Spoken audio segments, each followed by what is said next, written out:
Hi there, Mark Wright here. I'm joined today by Limor Friedman from Vancouver In The Box. Hi, Mark. The clue is in the name of your company. You put everything in the box in Vancouver, so you help people move. No, I do it for them. You do the packing for them. Yeah, Exactly. So you can go in and in a day do what would take us mere mortals weeks of fretting about and messing around, and bring a whole team in and get the whole house packed away. It's true, because packing is basically the most time-consuming part of your move. It certainly is. So it takes weeks, and people usually don't know what type of boxes, how many boxes they need. It takes time, and then they come in the evening, they have tons of things to do. If they buy a house, they need to get the mortgage done and all other things. So we actually take this part from them, the packing. I can't sign the mortgage for them, can't find a new place for them, but I can take the most time-consuming part of the move and pack their homes in only a few hours. And it is something we leave to the last minute all the time, isn't it? Yes, people like to do things at the last minute. And the other clue, and I know because I've seen your presentation, you've been doing a fantastic job on the network, work with an organizer before you pack everything up. Don't move all the things that you don't need to take with you. Yes, I think the most important part of the packing is sorting. Because people think I can just take stuff and decide on the other side, but there are always things hiding in cupboards and underneath things, and food that has been expired a couple of years ago, and food is not like a good wine, it doesn't get better with the age. No. So get rid of all pasta, all marshmallow from Halloween and things like that.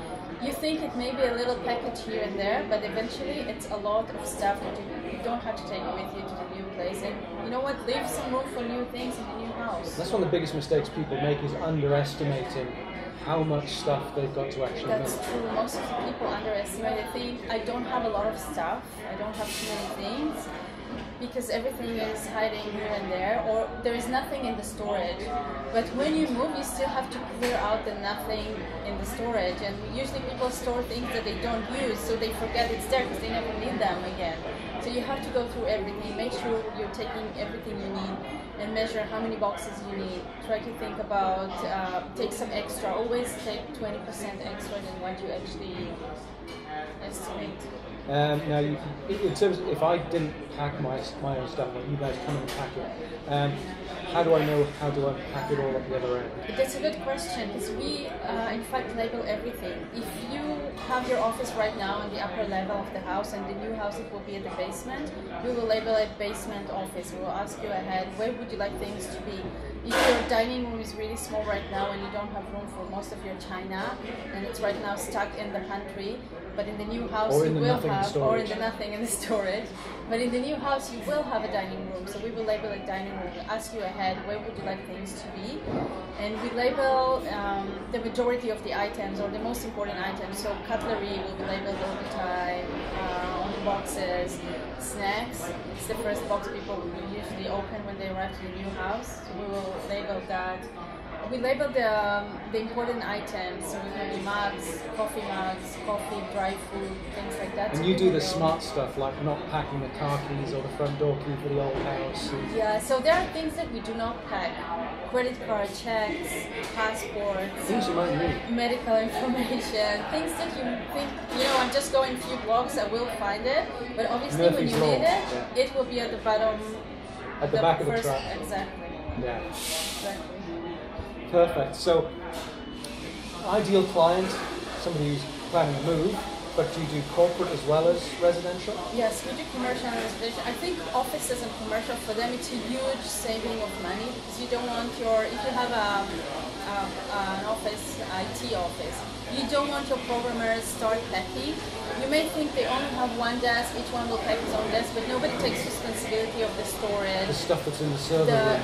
Yes, exactly, the server room, all the files, things like that. People don't tend to pay attention to that, and it's time consuming, and most important, you don't want to shut down your business. It's incredibly disruptive. Exactly. The last thing you want is the sales guys taking a week off to pack their stuff and unpack their stuff. You bring your team in, overnight, bada bing, bada boom, it's done. Yes, it's done, and you can do it after working hours. It doesn't have to be during the day. You can separate things and decide what's the first priority to unpack, Right. And what's the last priority? Obviously, the archive will be, you know, last thing to unpack.